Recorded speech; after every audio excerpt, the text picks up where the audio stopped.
Hey Lake County, what's up? It's Sergeant First Class Yoshika Pough with the Army, of course. And I have just got through doing a bomb interview in the wormhole with the Inchworm. Y'all can't see all this beautiful green that she got going on up in here.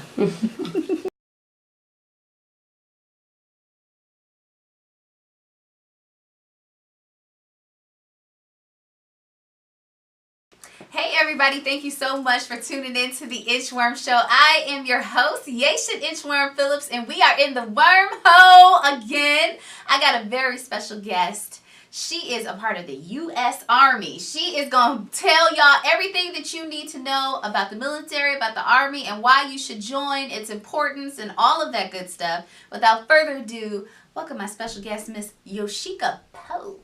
Hi everybody. Hey. Hi. So how are you? Welcome to the wormhole. Thank you for inviting me. I love this, all this green and this beautifulness down here. Yes. I'm so happy to have you here. Now, I saw you for the first time on the Crazy Riot Show. Okay. And I'm like, I gotta interview her. I was like all in the interview, and you spoke so well, and you made me want to join the Army. Why do everybody say that? You made me want to join the Army after all of that. Before we get into that, though, I do have to say congratulations on your award for being recognized at the Legacy Reentry Foundation.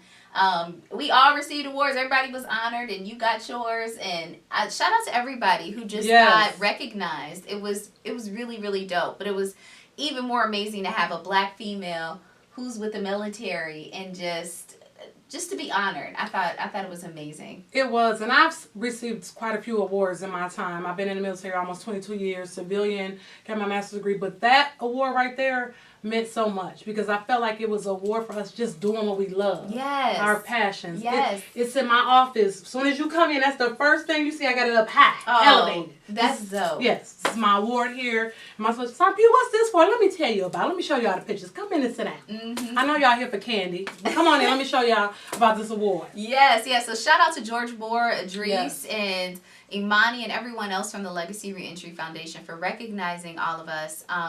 Aside from that, you gave such an inspirational speech at the award ceremony. And tell everybody just a little bit about what you do, who you are, how you became a part of the U.S. Army. Okay. Well, like I said at the award presentation show, I am a Lake Countyan. I'm born and raised in Waukegan. Ain't no hospital designed delivering babies. So I was born in Waukegan. I went to school all my life in Zion, class of 97, telling my age, ZB. And my parents, born and raised, they from North Chicago. How I ended up in the Army was just, it was a shock to many people who knew me. I was a good student. My parents can vouch for me in that I made the honor roll. I did good in school. A little feisty attitude, but I was a good student. Mm-hmm. But I was tired of school. Yeah. I 12th grade hit. I graduated early because I was tired of going. I graduated in January, just had to come back in the summer and walk the stage, but I was tired. Yeah. And I didn't want to go to college, even though I knew I had to at some point, but I just wasn't ready. And I did Navy ROTC.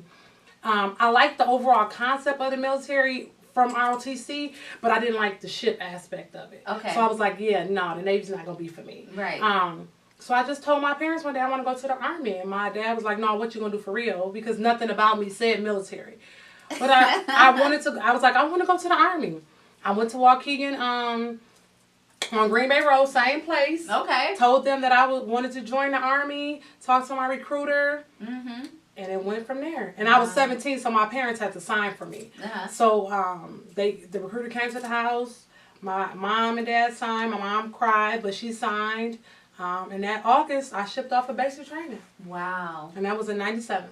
Oh my gosh. Look at how pretty oh my God. Not Thank that you should be, but you in shape. You look good, girl. You look good. That's the Army.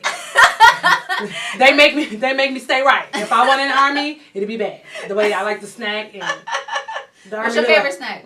Oh my God, cookies and cakes, pecan pies. I love Flamin' Hot. Oh my gosh, pecan pies, ice cream, cookies, anything sweet. I love it. It's bad. So when you joined the Army at 17.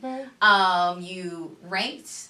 I don't know the ranks. Tell everybody what's the difference between the Army, the Navy. just like a quick synopsis, because everybody just is all over the place with it. Okay, so the whole military structure is has the same ranking structure. They just call it something different. Okay. So I'm an NCO, which is a non-commissioned officer. That's the enlisted side. So enlisted is from E1 to E9.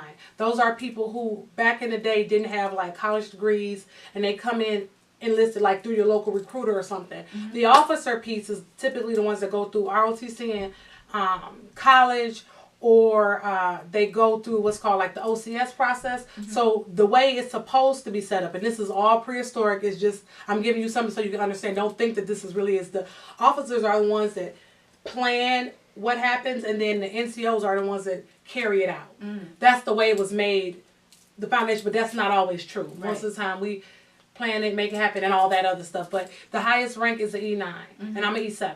Okay. And based off me having ROTC, I got to go in with as an E3 because I had ROTC for 3 years. Mm. So it gave me the opportunity to level up when I went through basic training. Mm-hmm. Wasn't always good because you had to do more because you had rank. So that wasn't always a good thing. But the pay side, it was a good thing. Come on now. You got the your higher Camaro. Up, did you get a Camaro? You no. You didn't get a Camaro, did you? No, I didn't do a Camaro. Okay. I'm stuck, and I have one now. Like the typical active duty car is a Challenger, a Camaro, a Charger. That's the typical active duty car. I'm an old soldier now, so I got a truck and a Buick. My daddy got a Buick, so I want one too. I'm a daddy's girl, so that's what I have now. Okay. When I get promoted, I want to get something else. Okay, so you almost at that 9 though. You almost there. Yeah. I'm not bad. 7 is not bad. I'm happy where I am as a senior non-commissioned officer. And like I said, they all have the same numbers, but they call them different things. Okay. In the Army, it's sergeants. Mm-hmm. In the Navy, it's sailors and chiefs. In the Air Force, is airmen. I guess I don't really follow none of that. It's all about the Army. I'm a little biased. Okay. I'm sorry. I tell people that all the time. Why are you biased about the Army? What are some of the benefits from being a part of the U.S. Army? So to me, and this is only Yoshika Pough's perspective. This is only me. I don't want people to get offended, but this is how I feel. I just think the Army is such it's like a brother and sisterhood. We so click tight like soldiers. Uh-huh. We ride or die for each other. Wow. I mean, you be around a soldier for 2 weeks. That's your battle buddy. You know everything about them. Y'all hard charging. We go to some pop off. I'm with you. It don't matter where we from. We come together and we form because the Army is based off of a team aspect. No one person can do anything by themselves, and every single job in the Army is important. Mm-hmm. If you the person that's over laundry and bath, if you the cook, if you the person that's running the surgical assistant officer with the surgical tech, it don't matter. Your job is important. Mm-hmm. We cannot do what we do without every job. If you infantry, you the one who the first to go if something pop off. Everybody's job is important. Mm-hmm. So we so tight. Yeah. And like as an E7, I've seen in the Navy, that's a chief. They kind of like, chiefs have their own separate place where they eat. They kind of like separate from their sailors when they become an E7. Mm-hmm. I'm a senior non-commissioned officer. I'm an E7, but I'm still in my soldiers' business. I'm still on top of them. I'm still mentoring them, coaching them, guiding them, helping them. I mean, some of them I should have their social security numbers. I do so much for them. I will never step out of that role. Okay. And I think other branches don't have that camaraderie like we have. Mm-hmm. You know, I think the Marines are really close, but they just do too much extra work. We all get paid the same. They work too hard. Like, that's just too much. It's too much. Yeah, that's y'all do too much. You gonna be. I don't know. They gonna say something about you talking about the Marines. No, Can you talk about this? I'm not talking about them. I said that they have a great camaraderie, okay. But they just like they boot camp is 12 weeks. Ours is 8. Like, what is y'all doing the extra week? I mean. But the Marines, I do know they're the first to go, right? If not necessarily. See, you confused. Okay. So correct me. In the olden days, that may have been the case, but the Army is the one force that has its own sustainability. We have everything. We got our own pilots. We got our own killers. We all killers, but we got 11 Bravos. That's the first in line. That's what the Marines are for the Navy. Okay. The Marines is a part of the Navy. The Navy drive them around and drop them off to fight. Oh. We all in-house fighters in the Army. So we got our own pilots. We got our own infantry. We got everything that we need to be sustained in the Army, within the Army. We don't have to go to nobody else to get no help. Okay. If a war pop off, we Y'all don't got need it. nobody to Y'all drive got us it. or drop us off. Right. We dropping our own bombs. We got our own people running our missiles. We got the own hospital people. We got all we need within us. And name a few misconceptions about that most people think about the U.S. Army that isn't actually true. Well, I think, and I would say in our culture, they believe a lot of stuff of what they've seen on TV in the past. This is not the soldier story. We've come a long way since Glory. I mean, that is true. I believe the foundation of how Glory was the shit, though. Yeah, but we've come a long way. Tear it up! Okay, we've come a very long way. Yeah. Since Glory. Yes. Okay. So that's one of the big misconceptions. That we're stupid. The Army is really? People think that soldiers aren't smart. I've never heard that before. Oh, I have. They do, especially like the Air Force and the Navy. Oh, you in the Army? We smarter. Not so. That is not true. The Army is one of the few branches that our soldiers get promoted, get points for having college, having education and transcripts and credit hours. They get points for having credit hours. Once you get to your duty station, we have so many satellite college locations on campus. We want forward thinkers. Mm-hmm. We want educated people. I have a master's degree with a 4.0 GPA. Come on now. Right. So that's another one of the misconceptions. What's another one? That she's so silly. I hear a lot of females be like, "Oh my God, I don't want to go to the Army. I want to be a girl." What you do from whatever hours you work is what you do when you work. It's a certain reason we do certain things. You got to wear your hair in a ponytail because of what you're doing. It can't be so long that it gets on. We encourage our soldiers to go to school, to get education. We also have our branch allows soldiers to interchange their jobs. So say you come in one day and you're a mechanic. You're a mechanic, a traditional mechanic. As long as you have the scores, you can cross-train and become you can switch and become like an airplane mechanic. We allow them to do different things. There's been soldiers that started off in infantry and ended up becoming medics and different things of that nature. We allow our soldiers to be able to grow, develop, and learn as much as possible. We encourage education. We encourage out-of-the-box thinking. I tell my soldiers all the time, they ask me questions, I'm like, well, what do you think? Mm-hmm. You tell me. I tell them all the time, I give y'all all the tools to be successful. So when I get promoted to E9, all I have to do is shake hands, kiss babies. I don't want to have to work hard. So I empower them with what they need.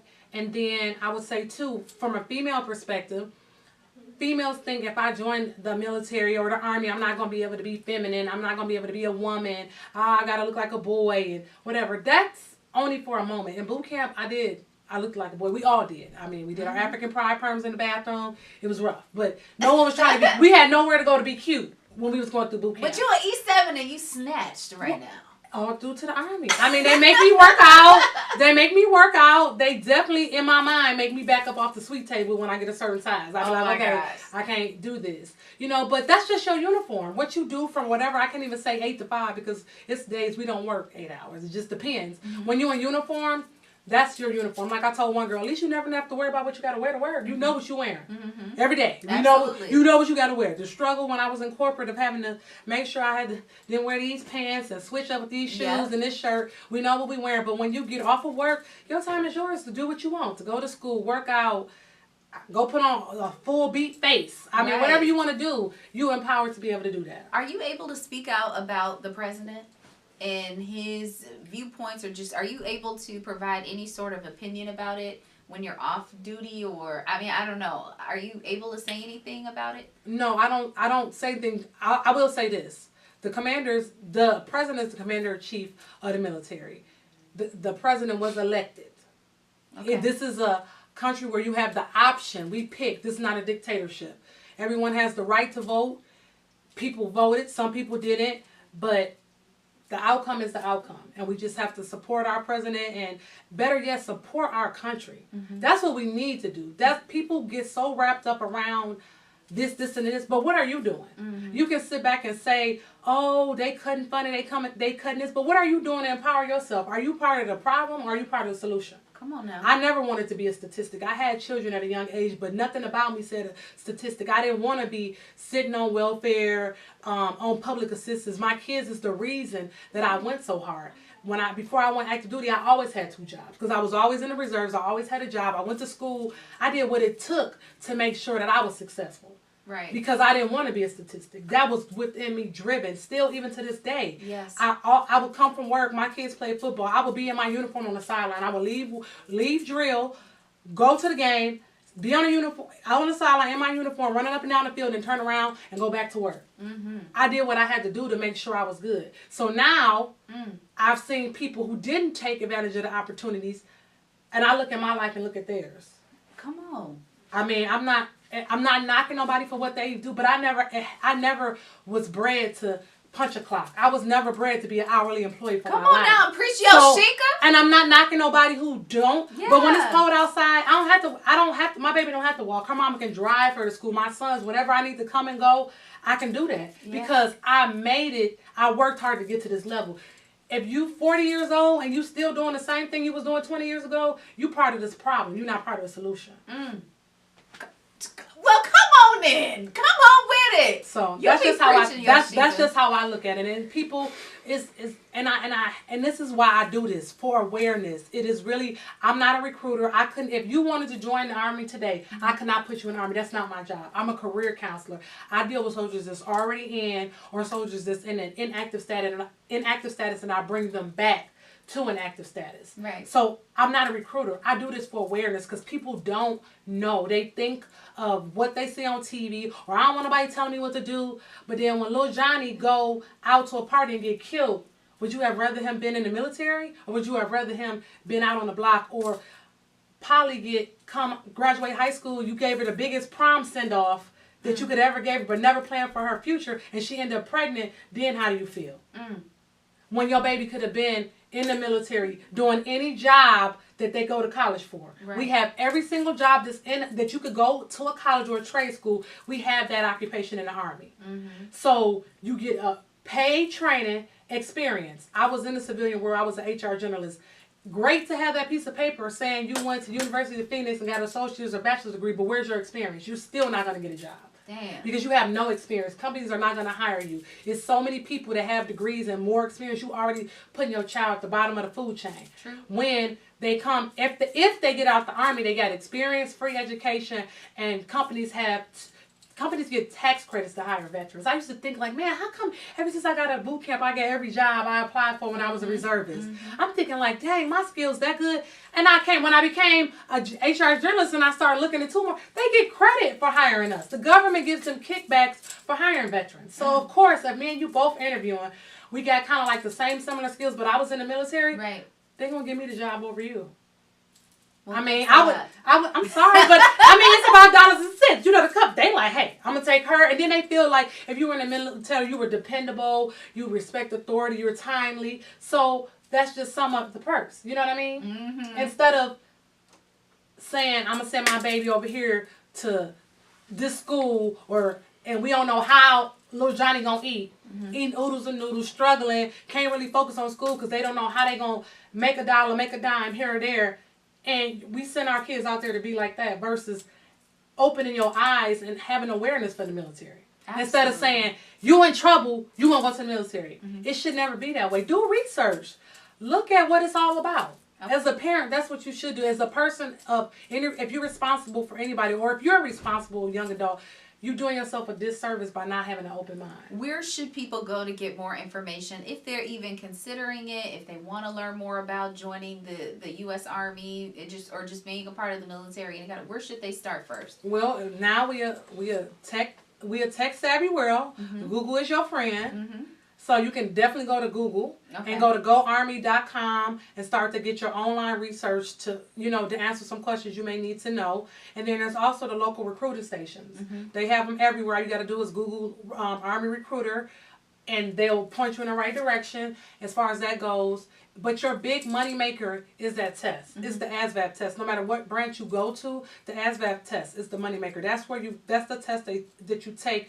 Like I said, no matter what branch, to see how you do on that test. The term gives the military a snapshot as to, well, you scored high in the MM category. That relates to anything dealing with mechanics. So if you score high in that category, they think like, oh, you might want to be a mechanic. That's not what you have to be, but that's how they think. So when you go and you pick your job, you get a list of all the jobs that you qualify for. Right? So it's not saying you only can be a mechanic, but that just looks like what you may be good at based off the way you test it. Right. But the jobs that you qualify for, all of them come up.